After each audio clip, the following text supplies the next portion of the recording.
Hello and welcome to our today's Coffee and Consulting with the topic Best Practice in Secondment Package Creation. My name is Frederike Ruch and I'm the CEO of Convenus and have the honor to discuss today this topic with you.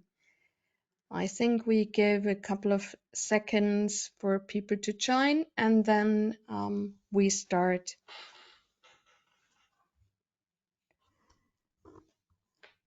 Okay, I think we definitely will start because we do have a good program for today, for today's Coffee and Consulting, and I would like to show you or explain a bit the different sides of these secondment packages because you may know and have realized it or have set up the process in your company as well that for different groups of people, you have different types or different sorts of packages for your staff.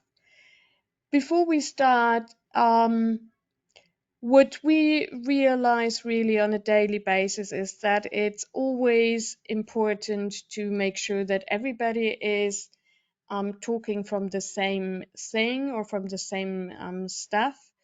Otherwise, they are very quickly there are confusions or misunderstandings, which lead then to different outcome.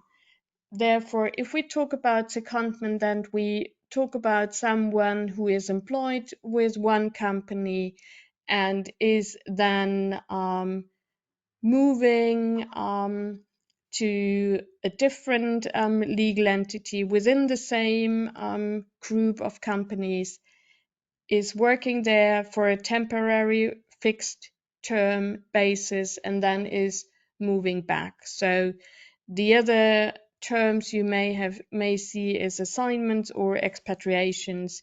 It's the employer itself will remain the same. It's just really that someone will work for either on a daily basis, weekly, monthly basis, for a fixed term in a different location.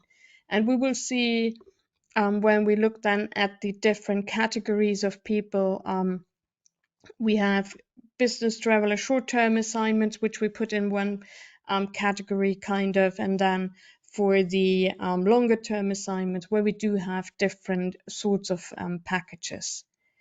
Usually the salary and compensation will still be paid out by the in kind of real employer, but that can also change. That depends a bit on how your process and setup is. But that is not a crucial element. The crucial element is that the legal employer still remains the company the individual is employed. So with country A in that example here. The targets, why you not just pay the base salary and that's it? Or actually, if you second someone, then the first thing is what kind of base salary do we actually pay the employee? Is it the base salary from the home country, so the company he is employed with, or is it the salary he will usually is paid in the country of destination, or is it any other salary? So there you have already the discussion what kind of salary as a basis should be paid, and we will look at that in a second. The target is basically when you second someone abroad that you don't want to have him either being worse off nor better off. So, kind of that he has the same compensation, the same needs he has, that is covered financially with the compensation he receives. There is then additional costs which are attached to a secondment, like rental cost, travel cost, cost of living, and we will talk about that in a moment. So there are certain elements and certain costs which will just pop up because of someone is assigned and is going to another location. Also, there is the element you have to look at in regards to ensuring the compliance and the legal regulations in that regard. You will try, and that should always be, whenever possible, the situation that you treat all the assignees or secondees the same way. So it should not be that because of the one secondee or assignee is asking for more, therefore he is getting also more. It should be really that because of the country they are going to and the length maybe they are going to or the assignment type there should be always the same type of allowances you will pay to the employees. There should be the kind of same process if ever possible for them so that there is no competition in between. I know that that is not always possible because you might have the situation in the end that you only have two or three people being able to actually go to one location, or maybe only just one person, even who would be the right fit for that. And then, if you need to persuade that person to go to that location, then you may find that you would like to pay maybe a little more or additional allowance just to convince him to go. I just said there are different approaches, and you need to think about what would be the right thing for your company, for the philosophy of your company. And there is not right and wrong. It's really it depends on the whole circumstances, on processes, needs, also how the setup of the companies are, whether you choose now to say we always need take the home country approach, meaning as a basis for the base salary, you start with that the employee always should receive the home country salary, and then just for whatever kind of destination he will go to, there will be then additional allowances, or in case in the country of destination there is a minimum salary to be reached, the salary gap will then just be paid accordingly. If we think about that, the individual here as a team leader from Poland should now work in Switzerland. So in Switzerland, the salary with that position is definitely higher. So he would then, even if we start with a home country basis, there would be then the different to the Swiss equivalent salary has to be catched up. Net is something where we go and look at what has someone is receiving in the home country, deducting all the costs like tax, social security, rent cost, adding cost of living, adding the social security and tax part from the country the employee is seconded to, and then come to a new gross salary. So that's the balance sheet approach as well. And there you see in that sample, we come up to 8,210. So a complete different salary as the home country one, which we had just 2,240. If we take the host country approach, then that means we would look at the host country, at the compensation structure, and then look up what would be, in that example now, an administration team leader would earn in the company. And then we might end up with 7,508, so a different salary. Or, and that, as said, depends on the company setup. You have an international approach, so you maybe have allocated each job with a certain salary on an international level, and then just will pay, you say that's the basis and that is what we pay to our secondees. So all of that is completely okay. There's, as I said, there's not, it's not wrong or right, the one or the other.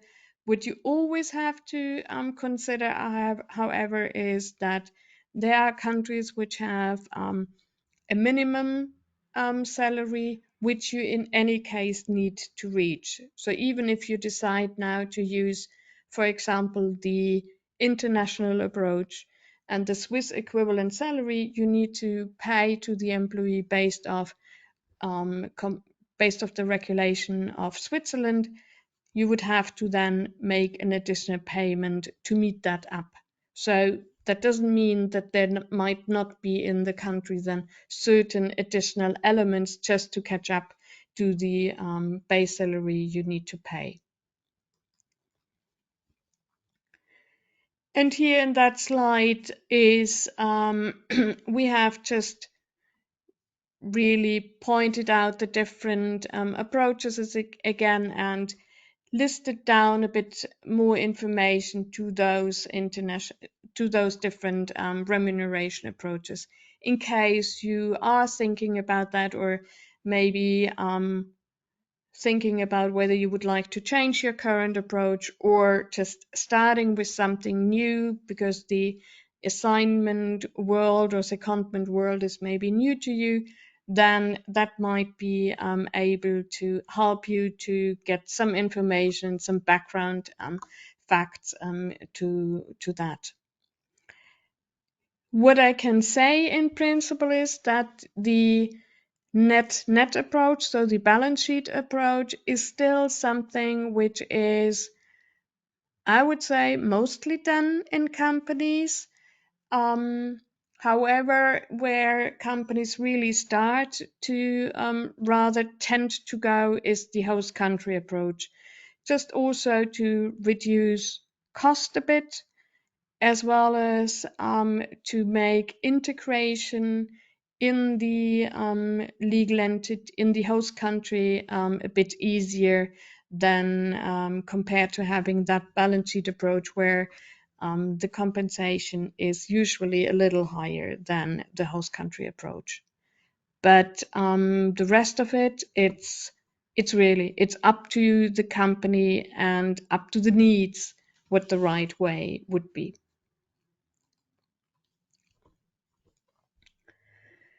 For defining the remuneration, it's crucial to see in the end what is the purpose of the secondment, what is the duration.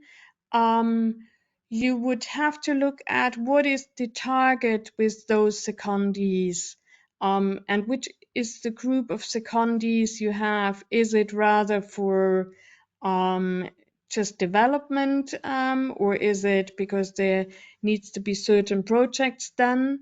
And therefore you send people to the other country. So you would need to think about what is the aim for secondees in your company. And then you can approach as well with look at the different remuneration approaches and have then defining the right way or the right one for that group.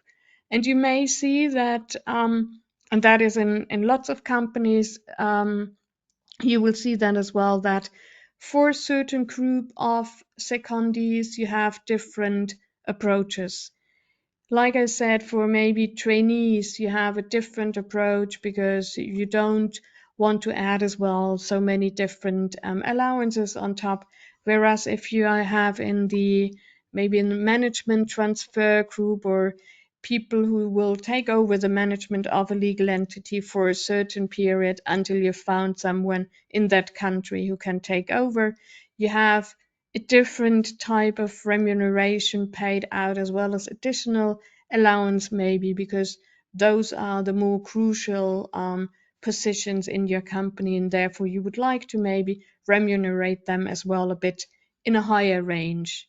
compared to a trainee who just started, where development training, the experience working somewhere else is a bit on the higher end, and you can challenge that individual on that rate a bit more.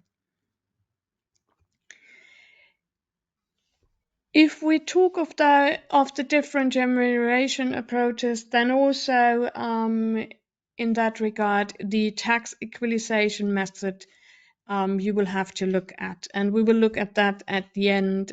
But I just will point out a couple of things, because the method you will choose or use is it's a quite complicated topic. Above all, it's from an administration perspective. You would need to have clearly set up the process so that that will not end up in a very complicated matter.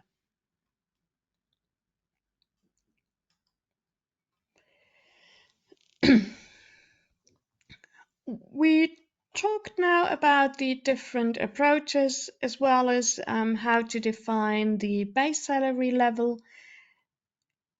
But if you second someone from country A to country B, then usually you not just have only the base salary to pay, but there will be also different allowances.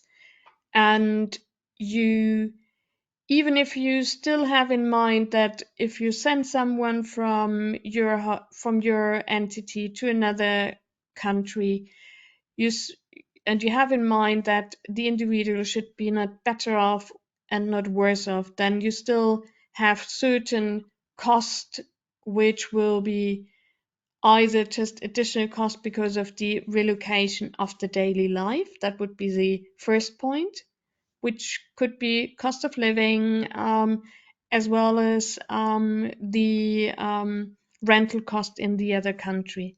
Integration, which would, for example, go with language courses as well.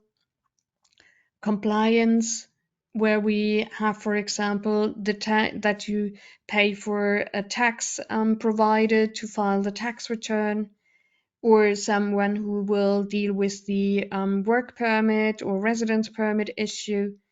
Reintegration, which actually means coming back home then afterwards, where we talk about an home leave you may give to the employee, as well as inconveniences, like if someone would move for 3 years or go for 3 years to Japan, the individual might want to take his furniture and everything with him, so you would buy or pay for the moving cost from the country he's living in to the country he's seconded to. So there are different reasons why you pay those allowances. What I can say is, when I started in the assignment world about 25 years ago, there you saw companies really paying for almost everything. And whatever the assignee or secondee requested, they more or less got it. Now, today, I would say it's a bit in a different world.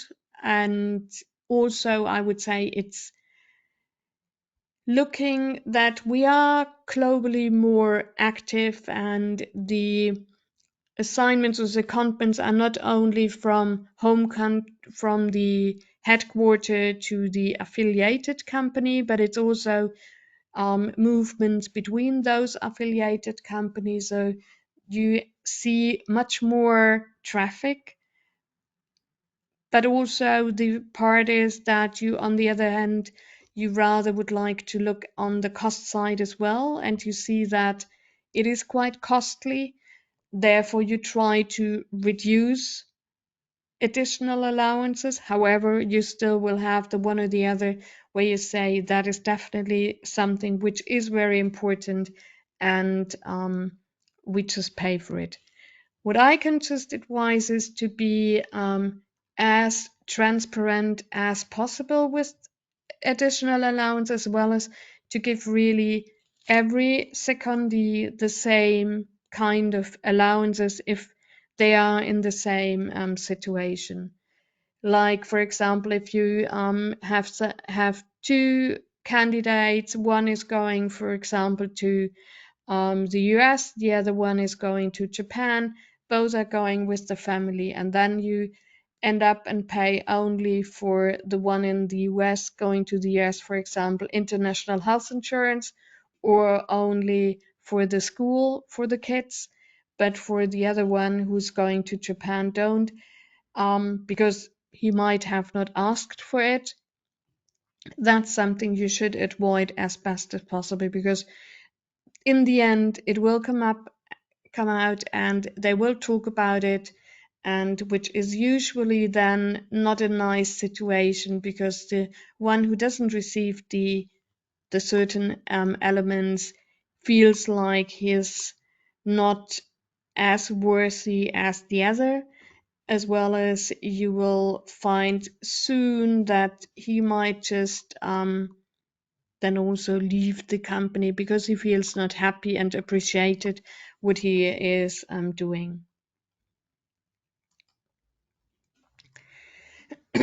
And here we have listed down the different, or a couple of allowances in the different categories.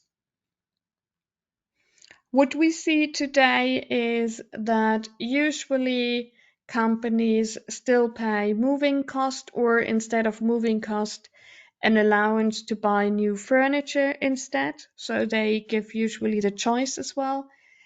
You We will find that not usually the real rental cost in the host country will be paid, but rather the difference between the home country and the host country, which also makes sense because you, as said, you don't want to have the individual being worse or better off. Cost of living allowance is still being paid. Also, what we see is the negative cost of living index will be applied to the compensation. So it's not only that they just get um, not only the positive cost of living allowance will be used. Also, tax compliance and immigration is something which is usually done, as well as in regard to social security and international health insurance is provided, just to make sure the individual has the necessary coverage in the country they are going to. What we more and more see is really spousal support, and that is also something which I think is quite good, because still lots of secondments will be finished earlier than expected, because the family, and usually it starts with the spouse, is not feeling happy. And if you can provide the spouse support to, so that either they can go back to work there, or they can do something with their time on hand, that is, I think, quite good, because there's usually, if the family is happy, then also the employee will be more happy, and you benefit as a company out of it. Exchange rate is, we will see that as a discussion with the companies. Usually, if you would use the a compensation for the change or the fluctuation of exchange rate. Also, there are different ways of dealing with it. It depends a bit also in what is the host country, or what is the how huge is the fluctuation of the exchange rate. Depending on that, you should do that or pay the difference on a monthly, quarterly, or annual basis. I mean, if it's in a secondment between Switzerland and the US or Europe, then usually on an annual basis, that's more than sufficient. Cost of living, I just indicated as well that We usually find that, and we also find that the negative cost of living is being used and applied. What you have to look at, and here in the table you see that as well, that there are different indices you can see. Usually there's a difference between inclusive rent and exclusive rent. So you would then need, if you use the exclusive rent, then the rental part will come on top of it, you have to look at that on top of it. There are different providers where you can pay, or where you can buy those indices. They are all quite good, and you just have to choose whichever you want to take.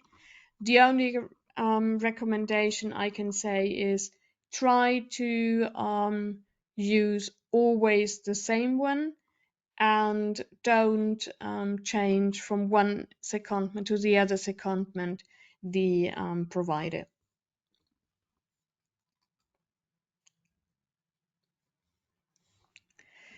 If we talk about business travelers then and short-term secondments, then usually what you see is that for those people, you keep the home country salary. You usually don't find that they do the balance sheet approach or something. They just will add certain allowances which will come up there. And for business travel and short term secondments, which is usually up to a year maybe, you will see that you will pay for the actual rent in the host country, because those people usually keep their rent or their home in their home country. Um, Also for meals, and you usually will find there's a lump sum being paid, and more or less that's it. And for travel and so on. Whereas if we go for longer term secondments, there those people really take up residence in the other country. There usually you will have also people that they will take their family with them, and therefore lots of other allowances will be paid there as well. For example, also because of the family is going with them, school cost for the spouse you will have to look at, home leaves. Therefore, that will be set up a bit differently. Usually also you would do in the beginning a balance sheet calculation, so that you can show to the employee that he is not um, worse or better off when he is going to the other location, and sees that what he really receives is the same as he receives in the home country. Virtual secondments, there you find lots of different approaches. Usually, what you see is that they stay in the home country, and then just for whenever they then go to the host country where their secondment will be, you just would pay for any kind of expenses for that. This would be usually then also viewed as business trips, or based on the business policy, you would look at those costs. Tax equalization is something which usually you only have to look at if the employee is being subject to taxation in the host country. If there is no taxation there, then you also don't need to implement the tax equalization policy. So usually that's the case if an assignment or secondment is for more than 6 months, because there you may have in your mind as well that 183 days rule. So if someone is more than those days in working and living in the other country, then definitely there is a taxation coming up. We will have to then to look at what kind of taxation, but then you will start with the looking at the tax equalization process. And that is, you can do that in different ways and procedures.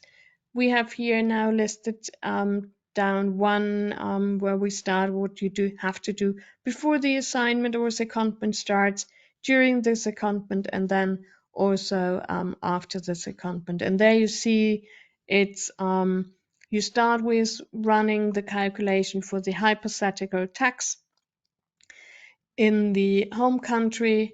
Then you will have to look at the how you do that with the effective tax cost in the host country. The difference is usually just paid by the company, but because if you pay the additional tax for the employee, that is an element which is again taxable and subject also to Social Security, so you have to cross it up. And then in the end, after the assignment or after the year end from the first year of assignment with secondment, you would run another calculation to see whether everything has been reported correctly. And that is now just really on a high level basis touching that subject. You see, there is a lot of administration involved, and therefore you try as a company usually to not get into it. However, the tax affair is something which you always will have to look at if you second people. And even if it's less than 6 months, you still would have to quickly look at it, because you have to still see whether there's really no taxation in the host country. So the tax part is something which still, and that was 25 years ago when I started in that area, and it's one of the hot topics a company has to look at. Maybe even hotter again, because of countries seeing that they do want to see wherever they can to get someone paying taxes. That's in very short the facts or the points we would wanted to raise in regard to the best practice in secondment package creation. I hope you were able to find the one or the other thing quite interesting also for you. In case you have any questions to that, then you can reach out to us anytime, and we are happy to get you more information or support or help you in that matter. Before we close, I just would like to point out we will have our first Swiss Global Mobility Conference next year in March. So in case you would like more information on it, you can check on our website on it. We're just starting to design it, and therefore you will soon find there more information. Our next webinar we will have is on the 28th of May, and there we go in much more detail about the designing of secondment packages. In case you're interested, you can still join. And our next seminar, but that's only in October, which will be about immigration purposes. I hope you liked today's event, and I wish you a wonderful day and hopefully see you soon at one of our next events. Thank you for your attention.